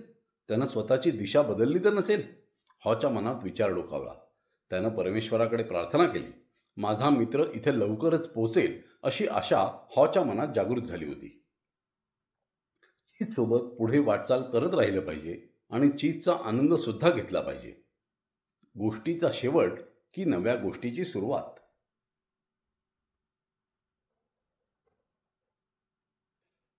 गोष्ट ऐकल्यानंतर त्याच दिवशी घडलेली मित्रांची चर्चा. गोष्ट सांगून झाल्यावर मायकलनं आपल्या मित्रांकडे पाहिलं. सर्वांच्या चेहऱ्यावर स्मित हास्य होतं. सर्वांनी मायकलचे आभार मानले. या गोष्टीतून खूप काही शिकायला मिळाल्याचं त्यांनी सांगितलं. नॅथन म्हणाला, आपण पुन्हा एकत्र जमू आणि या गोष्टीवर चर्चा करू, चालेल? बहुतेक सर्वांनाच नॅथनचा हा प्रस्ताव पटला. त्यामुळे आज डिनर नंतर सर्वांनी पुन्हा एकत्र भेटायचं ठरवलं. हॉटेलच्या स्वागत कक्षात ते पुन्हा सर्व एकत्र जमले. चीज मिळालं का कोणाला? भूलभुलैयात कसं वाटलं? असे आपापसात अनेक मजेशीर संवाद झाल्यानं तिथं हास्य विनोदाचं वातावरण तयार झालं होतं. मग अँजेलानं सर्वांना विचारलं, तुम्ही गोष्टीतलं कुठलं पात्र होता असं तुम्हाला वाटतं? स्निफ, स्करी, हॅम की हॉ? मी दुपारी हाच विचार करत होतो. खेळाच्या सामन्याचा व्यवसाय करण्यापूर्वीचा काळ मला स्पष्टपणे आठवतो. त्यावेळी मी बदलांचा सामना केला होता, कार्लोस म्हणाला. त्यावेळी मी स्निफसारखा वागलो नाही. बदलत्या परिस्थितीशी मी मुळीच जुळवून घेतलं नाही. शिवाय मी स्करीसारखाही वागलो नाही. त्याच्यासारखी मी पटकन पावलं उचलली नाहीत. माझी अवस्था हेमसारखी होती. ज्याप्रमाणे हेमला त्याच्या ओळखीचं ठिकाण सोडायचं नव्हतं, त्याप्रमाणे मी देखील माझ्या कम्फर्ट झोनमध्ये अडकलो होतो. खरं तर मला बदलाशी जुळवून घ्यायचंच नव्हतं. मला त्याकडे पूर्ण दुर्लक्ष करायचं होतं, कार्लोसनं त्याचा अनुभव सांगितला. आपण आणि कार्लोस म्हणजे काल परवाचेच शाळकरी मित्र आहोत असं मायकलला वाटायला लागलं होतं. त्यानं विचारलं, मित्रा, तुला नेमकं काय म्हणायचंय? नोकरीत अचानकपणे झालेल्या बदलाविषयी बोलतोय मी, कार्लोस म्हणाला. म्हणजे तुला नोकरीवरून काढून टाकलं की काय? मायकलनं हसत विचारलं. मला नवीन चीज शोधण्यासाठी बाहेर पडायचं नव्हतं असं म्हणू शकतोस तू. माझ्या बाबतीत बदल घडायचं काही कारणच नाही असं मला वाटायचं. म्हणूनच मी खूप अस्वस्थ होतो. आत्तापर्यंत गप्प बसलेले लोकही आता बोलण्यासाठी उत्साह दाखवू लागले. फ्रँक हा त्यांच्यापैकीच एक. तो लष्करात भरती झाला होता. हेमविषयी ऐकताना मला माझ्या एका मित्राची आठवण झाली. त्याचा विभाग बंद पडत होता, पण त्याला मात्र ही वस्तुस्थिती स्वीकारायची नव्हती. इतर लोक अन्य विभागातील उपलब्ध जागांवर रुजू झाले. आम्ही सर्वांनी कंपनीतल्या अन्य संधी त्याच्या लक्षात आणून देण्याचा खूप प्रयत्न केला, पण त्याला आपण बदलावं असं मुळीच वाटेना. त्याचा विभाग बंद पडला तेव्हा त्या विभागातल्या इतर कोणाला नाही, पण केवळ त्यालाच जबर धक्का बसला. आता त्याला बदलांशी जुळवून घेणं खूप जड जात आहे. हा बदल व्हायलाच नको होता असं त्याचं म्हणणं होतं. फ्रँक, मला तर बदल घडूच नाही असं वाटायचं, पण माझं चीज तर कित्येकदा इकडचं तिकडे झालंय, जेसिका म्हणाली. नॅथन सोडून सर्वजण हसले. नॅथन म्हणाला, हाच तर कळीचा मुद्दा आहे. सर्वांनाच बदलाला सामोरं जावं लागतं. माझ्या कुटुंबियांना हू मूड माय चीज ही गोष्ट आधीच माहिती असायला हवी होती. व्यवसायात होत असलेल्या बदलांकडे आम्हाला मुळीच लक्ष द्यायचं नव्हतं. आता तर खूपच उशीर झालाय. आम्हाला आमची अनेक दुकानं बंद करावी लागतात. हे ऐकताच सर्वांना आश्चर्याचा धक्का बसला. कारण नॅथनचा व्यवसाय असल्यानं तो सुदैवी आहे, तो सुरक्षित जीवन जगतोय असाच सर्वांचा गोड गैरसमज होता. पण काय झालं तरी काय? जेसिकानं उत्सुकतेपोटी विचारलं. शहरात बरीच मोठी दुकानं सुरू झाली. त्यांच्याकडे भरपूर माल उपलब्ध होता, तोही वाजवी दरात. त्यामुळेच आमच्यासारखी छोटी दुकानं त्यांच्यासमोर टिकाव धरू शकली नाहीत. स्निफ आणि स्करी यांच्यासारखं वागायचं सोडून आम्ही हेमसारखं वागलो हे आता कळतंय. आम्ही जराही जागचे हल्लो नाही, बदललो नाही. आजूबाजूला जे घडत होतं त्याकडे दुर्लक्ष केलं. त्यामुळेच आज आम्हाला अडचणींचा सामना करावा लागतोय. आम्हाला हॉकडून बोध घ्यायला हवा होता. लॉरा आता एक यशस्वी उद्योजिका झाली होती. ती संपूर्ण चर्चा शांतपणे ऐकत होती. आत्तापर्यंत ती फारच मोजकी बोलली होती. आपल्याला हॉसारखं का बरं वागता येत नाही याचा मी दुपारपासून विचार करतेय.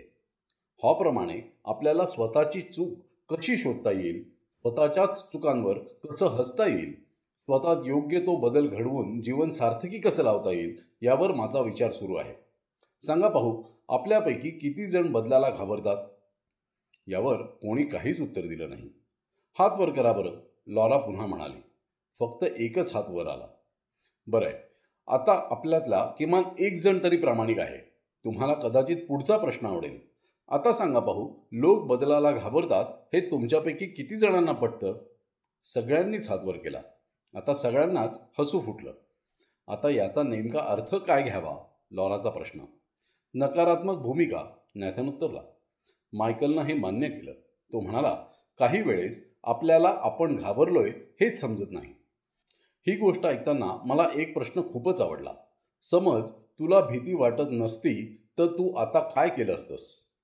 मला भीती वाटो अथवा नाही, आवडो किंवा नावडो, बदल तर होत राहणारच. मला हेच तर या गोष्टीतून समजलं, जेसिका म्हणाली. मला आठवतंय, काही वर्षांपूर्वी आमची कंपनी इन्सायक्लोपीडियाचे सेट विकत असे. एका माणसानं आम्हाला सल्ला दिला, आम्ही या सेटची सॉफ्ट कॉपी, जी सर्वांना कॉम्प्युटरवर चालवता येईल अशी कॉपी विकावी, जेणेकरून ती कमीत कमी भांडवलात तयार होईल, शिवाय कमी किमतीत ती जास्तीत जास्त लोकांपर्यंत पोहोचेल. पण आम्ही मात्र या कल्पनेला विरोध केला, जेसिकानं आपला अनुभव सांगितला. का बरं? नॅथननं उत्सुकतेपोटी प्रश्न विचारला. कारण आमच्या व्यवसायाचा आधार म्हणजे घरोघरी जाणारे आमचे विक्रेते होते. आमच्या उत्पादनाच्या मूळ किमतीवर त्यांना जे कमिशन मिळायचं त्यावरच ते विक्रेते टिकाव धरून होते. आम्ही अनेक वर्ष अशा प्रकारचे काम करत होतो आणि पुढेही अशाच प्रकारचं काम करावं असं आम्हाला वाटत होतं. हे तुमचं चीज होतं, नॅथन म्हणाला. हो, आणि हे चीज त्याच ठिकाणी राहावं असं आम्हाला वाटत होतं. मला वाटतं ही केवळ चीजची जागा बदलण्याची गोष्ट नाही. खरं तर चीज हे एक ठराविक आयुष्य असतं आणि कधी ना कधी ते संपतंच. शेवटी आम्ही बदललोच नाही, पण आमच्या एका प्रतिस्पर्ध्यानं काळाप्रमाणे बदलायचं ठरवलं. त्यामुळे आमची विक्री प्रचंड प्रमाणात घटली. सध्या तरी आम्ही खूप अडचणीत आलोय. आमच्या क्षेत्रात आता तंत्रज्ञानातला नवा बदल येऊ पाहतोय. आमची कंपनी या बदलाला मुळीच तोंड देऊ इच्छित नाही. पण ही वृत्तीच मुळी योग्य नाही. आता माझी नोकरीही जाईल असंच वाटू लागलंय मला. चला, भूलभुलैयात जायची वेळ झाली आता, कार्लोस ओरडला. जेसिकासह सगळे हसले. तू स्वतःवर हसू शकतेस ही खूप चांगली गोष्ट आहे, कार्लोसनं जेसिकाला सांगितलं. मी या गोष्टीतून नेमकं हेच शिकलो. हॉनं जेव्हा बदल स्वीकारला तेव्हा तो स्वतःच्या चुकांवर हसू शकला, त्याला स्वतःची चूक समजली, फ्रँक म्हणाला. हेम नंतर बदलला असेल का? त्याला नवीन चीज मिळालं असेल का? अँजेलानं विचारलं. हो कदाचित, ॲलन म्हणाला. मला नाही वाटत. काही माणसं कधीच बदलत नाहीत, पण त्यांना याची योग्य किंमत मोजावीच लागते. मी आमच्या वैद्यकीय व्यवसायातल्या काही जणांबद्दल तरी असं नक्कीच म्हणू शकतो. अशा लोकांना वाटतं की त्यांचा चीजवर हक्कच आहे, त्यामुळे चीज जास्त हलताच ती कमालीची दुःखी होतात, इतरांना दोष देतात. जुनं चीज सोडून पुढे वाटचाल करण्यापेक्षा ते अशक्त होतात, कोरी म्हणाला. यावर नॅथन स्वतःशीच पुटपुटला. जुनं चीज सोडायचं म्हणजे काय करायचं आणि ते सोडून नेमकं कोणत्या दिशेनं पुढे जायचं हाच माझ्यासमोरचा प्रश्न आहे. काही वेळ सर्वजण गप्प राहिले. नॅथन म्हणाला, देशात इतरत्र काय होतंय हे आम्ही पाहत होतो, पण त्याचा आमच्यावर परिणाम होणार नाही असंच आम्हाला वाटायचं. मला वाटतं की शक्य असताना आपण स्वतःहून बदल घडवले पाहिजे. आपण स्वतःचं आपलं चीज हलवलं पाहिजे. म्हणजे? फ्रँकनं विचारलं. जर आम्ही आमची सर्व छोटी दुकानं विकून मोठ्या दुकानांची झुंज देण्यासाठी एकच मोठं आणि अद्ययावत दुकान थाटलं असतं तर? नॅथन म्हणाला. साहसाचा आनंद अनुभवा आणि चीज सोबत पुढे जा, असं हॉनं जेव्हा भिंतीवर लिहिलं तेव्हा त्याला कदाचित हेच तर सांगायचं होतं, लॉरा म्हणाली. मला वाटतं काही गोष्टी कधीच बदलू नयेत. मी माझी तत्व कधीच बदलणार नाही असं ठरवलंय. पण चीज सोबत मी पुढे जायला हवं होतं असं मला आता वाटतंय, फ्रँक म्हणाला. वर्गात सर्वाधिक शंका विचारणाऱ्या रिचर्डच्या मनात आता सुद्धा एक शंका निर्माण झाली. मायकल, गोष्ट तर छानच होती, पण काय रे, तुम्ही तुमच्या कंपनीत या गोष्टीचा कसा उपयोग केला? रिचर्ड स्वतः एका मोठ्या बदलाला सामोरा जात होता, पण याची कोणालाच कल्पना नव्हती. तो नुकताच त्याच्या पत्नीपासून विभक्त झाला होता आणि मुलांचं संगोपन व करिअर अशी तारेवरची कसरत करत होता. मायकल म्हणाला, मला वाटत होतं की रोजचं काम करणंच माझं कर्तव्य आहे, पण याशिवाय मला भविष्यावर नजर ठेवायला हवी होती. आपण कोणत्या दिशेनं जातोय याकडे सुद्धा लक्ष द्यायला हवं होतं. पण मी प्रत्येक दिवशी 24 तास समस्यांशी झगडत बसायचो. त्यात मला काहीच आनंद वाटत नव्हता. मी चक्रव्यूहात अडकलो होतो आणि त्यातून बाहेरही पडू शकत नव्हतो. पण हू मूव्ड माय चीज ही कथा ऐकली आणि हॉनं स्वतःला कसं बदललं हे जाणलं तेव्हा मी नव्या चीजची कल्पनाचित्र रंगवायला हवीत असं मला वाटलं. माझ्यासोबत काम करणारे लोक स्वतःमध्ये बदल घडवायला तयार होतील आणि आम्ही सारेच यशस्वी होऊ असं स्पष्ट कल्पनाचित्र रंगवणं आवश्यक होतं. यावर एंजेला म्हणाली, हे खरंच खूप छान आहे, कारण माझ्या दृष्टीनं कथेतील सर्वात महत्वाचा भाग तोच तर होता. हॉनं भीतीवर मात केली आणि मनात नव्या चीजचं कल्पनाचित्र रेखाटलं. त्यामुळेच भूलभुलैयात फिरणं हॉला आता आनंदीदायी वाटू लागलं. त्यामुळेच शेवटी तो यशस्वी झाला. रिचर्ड काहीसा वैतागून म्हणाला, आमची मॅनेजर मला नेहमी सांगत असते की आपल्या कंपनीत परिवर्तनाची गरज आहे. मला वाटायचं ती केवळ मलाच बदलायला सांगत आहे. त्यामुळे तिचं बोलणं मला आवडत नसे. नवं चीज काय असतं हे तर मला माहितीच नव्हतं. ती नेमकं काय सांगायचा प्रयत्न करतेय आणि त्यामुळे माझा काय फायदा होणार आहे हे मला त्यावेळी समजतच नव्हतं. नव्या चीजचं कल्पनाचित्र रंगवणं आणि त्याचा आनंद घेणं हा विचार मला आवडला. त्यामुळे सर्व काही सोपं वाटतं.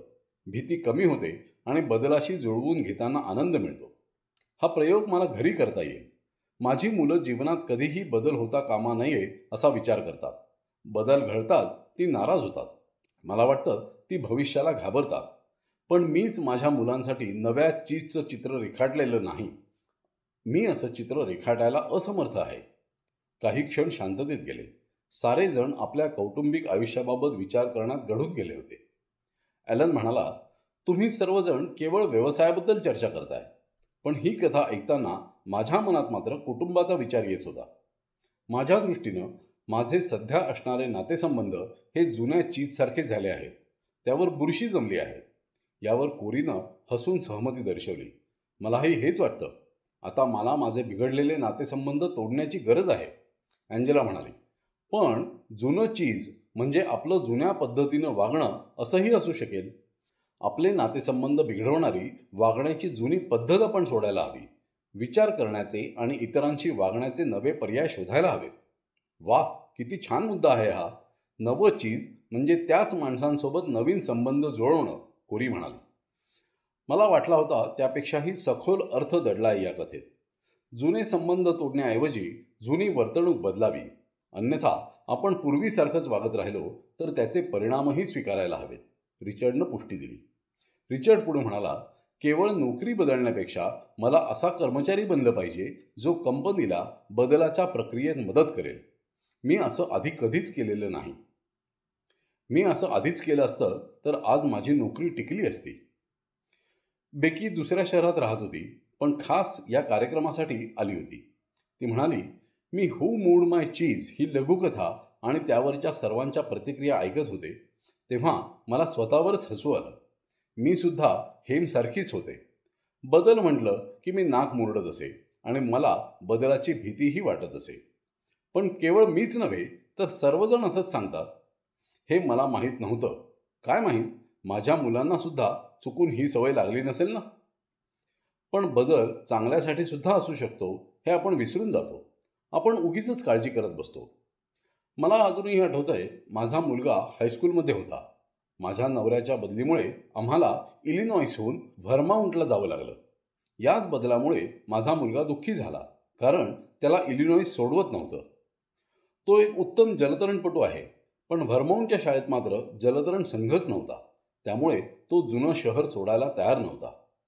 व्हर्माउंटला गेल्यावर मात्र तो तिथल्या पर्वतांच्या प्रेमातच पडला. तो स्कीइंग शिकला, कॉलेज टीमसाठी खेळू लागला. आता तो कोलोरॅडोमध्ये मज्जेत जगतोय. जर आम्ही सर्वांनी मिळून चीजची गोष्ट ऐकली असती तर आमच्या कुटुंबातला तणाव बऱ्याच अंशी कमी झाला असता. बिल्कीच्या या बोलण्याला दुजोरा देत जेसिका म्हणाली, घरी गेल्यावर सर्वांना ही गोष्ट सांगावी अशी माझी इच्छा आहे. मी मुलांना विचारेन की त्यांच्या नजरेत मी कोण आहे, स्निफ, स्करी, हेम की हॉ. आणि हो, या 4 पात्रांपैकी ती स्वतः कोणासारखं वागतात. आमच्या कुटुंबाचं जुनं चीज काय आहे आणि आमच्यासाठी आता नवीन चीज काय असू शकतं हे देखील मी मुलांना विचारेन. किती छान कल्पना आहे, रिचर्ड म्हणाला. मला वाटतंय की आता मी हॉप्रमाणे वागेन. चीज हलताच मी स्वतःत बदल घडवून आणेन. शिवाय बदलांचा अंदाज घेईन. सेनादल सोडण्याबाबत चिंतित असलेल्या आणि बदलाच्या परिणामांना घाबरलेल्या माझ्या मित्रांनाही मी ही कथा सांगेन. मग त्यावर काही चर्चा होऊ शकेल, फ्रँक म्हणाला. मायकल म्हणाला, आम्ही याच पद्धतीनं आमच्या व्यवसायात सुधारणा केली. चीजच्या कथेतून आम्ही काय शिकलो यावर आमच्यात बरीच चर्चा झाली. बदलासंदर्भात चर्चा करण्यासाठी या गोष्टीमुळे आम्हाला एक नवी परिभाषा लाभली. ही भाषा फारच परिणामकारक ठरली. विशेष म्हणजे कंपनीच्या तळागाळातल्या माणसांपर्यंत सुद्धा ही भाषा पोहोचू शकली. मायकलच्या या बोलण्यावर नॅथनने विचारलं, कसं बरं? कंपनीतल्या बऱ्याच लोकांकडे बदल हाताळण्याची हातोटीच नव्हती. त्यामुळे एखाद्या वरिष्ठांनी बदल सुचवताच त्यांना वाटायचं की आता आपली काही धडगत नाही. याचा परिणाम म्हणजे ही मंडळी बदलाला विरोध करू लागली. अगदी स्पष्ट सांगायचं तर जो बदल इतरांना लादलाय असं वाटतं त्याला नेहमी विरोधच होतो. पण माझं दुर्दैव की मी चीजची गोष्ट ऐकायला खूप उशीर केला. मायकलनं त्याची निराशा व्यक्त केली. असं का म्हणतोस मायकल? कार्लोसनं विचारलं. कारण बदल घडवून आणेपर्यंत आमच्या व्यवसायाची स्थिती खूपच खालावली होती. आम्हाला चक्क कर्मचारी कपात करावी लागली. त्यात काही जवळचे मित्रही होते. हे सगळं खूपच त्रासदायक होतं. तरीही प्रत्येकाचं म्हणजे कंपनीत असणाऱ्या किंवा कंपनीतून बाहेर पडणाऱ्या लोकांचं म्हणणं होतं की चीजच्या या गोष्टीमुळे त्यांना एक वेगळीच दृष्टी लाभली. या गोष्टीमुळे त्यांच्यात बदलत्या परिस्थितीला भिडण्याचा आत्मविश्वास निर्माण झाला. जे लोक आता नवीन काम शोधणार होते ते या कथेमुळे त्यांना खूपच मदत झाल्याचं सांगत होते. यावर अंजेलानं विचारलं, त्यांना कोणत्या गोष्टीची सर्वाधिक मदत झाली? मायकल म्हणाला, ते जेव्हा त्यांच्या भीती पलीकडे पोहोचले तेव्हा त्यांना नवं चीज आपली वाट पाहत असल्याचं जाणवलं. नव्या चीजचं मनात रंगवलेलं कल्पनाचित्र तर त्यांना खूप उपयोगी ठरलं. त्यामुळेच नवीन नोकरीसाठी मुलाखत देताना ते खूप चांगली कामगिरी करू शकले. बऱ्याच जणांना उत्तम नोकरीही मिळाली. पण तुमच्या कंपनीत राहिलेल्या लोकांचं काय झालं? लॉराचा प्रश्न. मायकल म्हणाला, कंपनीच्या बदललेल्या कार्यपद्धतीविषयी तक्रार करण्याऐवजी ते म्हणाले, आपलं जुनं चीज हलवण्यात आलं आहे. चला आता नवीन चीज शोधू. त्यामुळे वेळ तर वाचलाच पण तणावही कमी झाला. जे लोक परिवर्तनाला विरोध करत होते त्यांनाही त्याचा फायदा लक्षात आला. त्यांनी परिवर्तन घडवून आणायला सुरुवात केली. कोरी म्हणाली, असं का झालं असावं? कदाचित इतरांच्या दबावामुळे त्यांनी स्वतःमध्ये हे परिवर्तन घडवलं असावं. बहुतेक कंपन्यांमध्ये नेमकं काय घडतं? बदल घडताच तो लोकांना चांगला वाटतो की वाईट? अगदी वाईट, फ्रँक उत्तरला. खरंय, पण यामागं कारण काय असावं? मायकल म्हणाला. लोकांची इच्छा असते की परिस्थिती जैसे थे असावी. त्यामुळेच त्यांना बदल नेहमी वाईट वाटतो. एखादा महाभाग जेव्हा बदल वाईट असल्याचं म्हणतो तेव्हा इतर लोकही त्याला दुजोरा देतात, कार्लोसनं स्पष्ट केलं. होय, आता हा त्यांचा काही स्वतंत्र विचार नसतो, पण केवळ सर्वजण बदल वाईट आहे असं म्हणत असल्यामुळे ते देखील हा विचार मान्य करतात. हाच तो दबाव. कोणत्याही कंपनीत हा दबावच बदलाला विरोध करत असतो, बेकी म्हणाली. नेहमी हीच गोष्ट कुटुंबात आईवडील आणि मुलं यांच्यात घडत असेल ना? तुमच्या कंपनीतल्या लोकांनी चीजची गोष्ट ऐकल्यानंतर परिस्थितीत कसे बदल घडले हे सांगाल का? बेकीचा प्रश्न. लोक बदलले कारण आपली अवस्था हेमसारखी व्हावी असं त्यांना मुळीच वाटत नव्हतं. मायकलच्या या बोलण्यावर सर्वजण हसले, अगदी नॅथन सुद्धा. नॅथन म्हणाला, किती मस्त गोष्ट आहे नाही? मला वाटतं माझ्या घरातल्या सदस्यांना हेमसारखी वागण्याची मुळीच इच्छा नसणार. कदाचित ते बदलूही शकतील. तू ही गोष्ट आपल्या मागच्याच भेटीत का नाही सांगितलीस? मायकलनं आता शेवटचा विचार मांडला. आम्हाला चांगला अनुभव येताच आम्ही ही गोष्ट व्यवसायातील कित्येक सहकाऱ्यांना ऐकवली. कारण त्यांची कंपनी सुद्धा परिवर्तनाचा सामना करत असेल असा आमचा अंदाज होता. आम्ही त्यांच्यासाठी नवीन चीज होऊ शकू, त्यांच्या यशात महत्त्वाची भूमिका बजावू शकू असं आम्हाला वाटलं. परिणामी आम्हाला सुद्धा याचा व्यवसायात फायदा झाला. आपल्याला सकाळी लवकर कामाची सुरुवात करायची आहे हे आठवताच जेसिका घड्याळाकडे नजर टाकत म्हणाली, मित्रांनो, आता ही चीज स्टेशन सोडून मी नवं चीज शोधण्यासाठी बाहेर पडते. बाय. यावर सगळेजण हसले. त्यांनी एकमेकांचा निरोप घेतला. खरं तर त्यातल्या अनेकांना अजून खूप काही बोलायचं होतं, पण आता जाणं भाग होतं. जाताना सर्वांनी मायकलविषयी कृतज्ञता व्यक्त केली. मायकल म्हणाला, तुम्हाला सर्वांना ही गोष्ट इतकी उपयोगाची ठरली याचा मला खूप आनंद होतोय. आता तुम्ही सुद्धा ही कथा इतरांना लगेच ऐकवा, जेणेकरून त्यांचाही फायदा होईल.